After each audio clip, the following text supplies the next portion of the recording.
Jumpa lagi di channel Katika, Koki Keluarga Kita. Tempatnya berbagi resep standar, berbagi tips, dan berbagi keterampilan praktis. Sekarang memasak jadi lebih mudah karena sudah ada lebih dari 330 resep standar di channel ini. Mau bikin apa hari ini? Tinggal cari resepnya lalu ikuti langkah-langkahnya. Dengan resep standar, maka siapa saja bisa membuat masakan sehari-hari, camilan, makanan tradisional, ataupun minuman yang segar. Untuk hasil terbaik, maka jangan lupa gunakan seperangkat alat ukur kita. Yang pertama, timbangan. Yang kedua, gelas ukur. Dan yang ketiga, sendok ukur. Kali ini, saya ingin membagikan resep standar cara membuat lapis pisang yang rasanya manis gurih, harum, dan penampilannya cantik. Bagaimana cara membuatnya? Simak tutorialnya. Bahannya 175 gram tepung beras.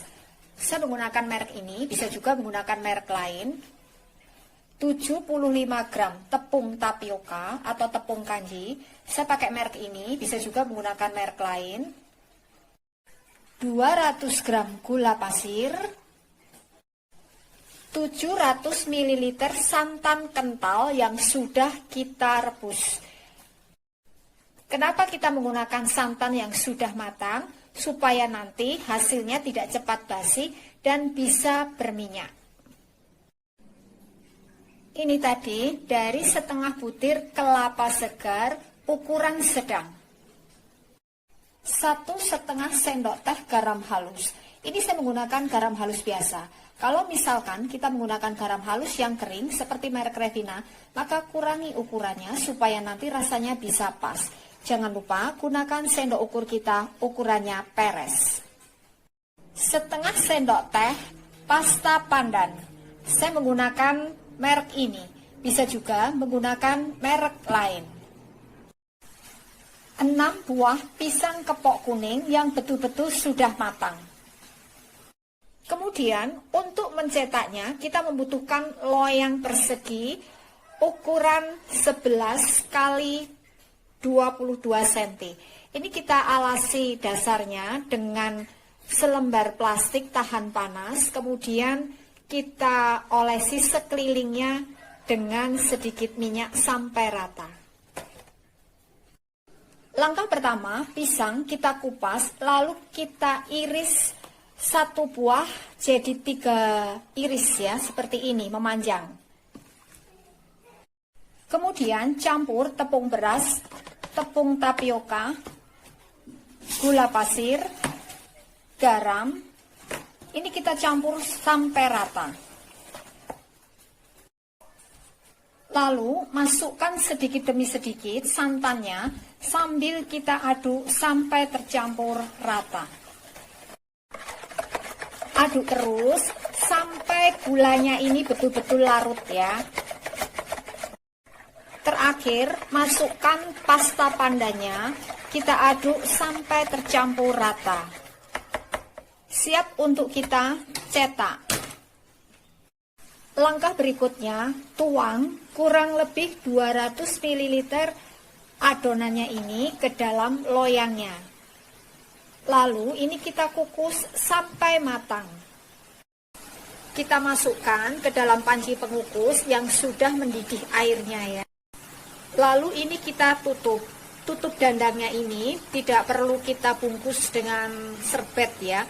Tapi kalau misalnya mau dibungkus dengan serbet juga tidak masalah. Kita kukus sampai berubah warnanya sampai matang, kurang lebih 5 menitan. Bergantung pada api yang kita gunakan. Ini saya menggunakan api cenderung sedang. Ini sudah matang, lalu kita angkat. Lalu kita atur pisangnya seperti ini. Kemudian tuang lagi 200 ml adonannya ini. Jangan lupa kita aduk-aduk terlebih dahulu karena biasanya mengendap. Kemudian ini kita kukus lagi. Ini sudah matang, lalu kita angkat. lakukan hal yang sama sampai semua pisangnya ini kita atur dalam loyangnya. Ini pisangnya memang terlihat muncul di permukaan ya, tapi nggak usah bingung atau panik. Toh ini nanti akan tertutup dengan lapisan berikutnya. Ini tetap kita menggunakan 200 ml adonan ya. Ini kita tuangkan seperti ini, lalu kita kukus kembali sampai matang. Jangan lupa selalu aduk-aduk adonannya sebelum kita tuangkan ke dalam loyangnya. Setelah lapisan pisang terakhir, maka kita tuangkan sisa adonannya. Kemudian ini kita kukus sampai betul-betul matang, kurang lebih selama 10 hingga 15 menit. Setelah matang, lalu ini kita diamkan sampai betul-betul dingin sebelum kita iris atau kita potong-potong.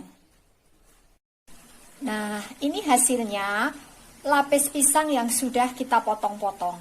Satu loyang saya potong jadi 26 potong. Atau terserah kita masing-masing. Ini rasanya manis, gurih, dan harum baunya. Untuk hasil terbaik, maka kuncinya yang pertama, gunakan pisang kepok yang betul-betul sudah matang. Yang kedua, aduk-aduk terlebih dahulu sebelum adonan kita tuang ke dalam cetakannya, supaya tidak ada bagian yang mengendap.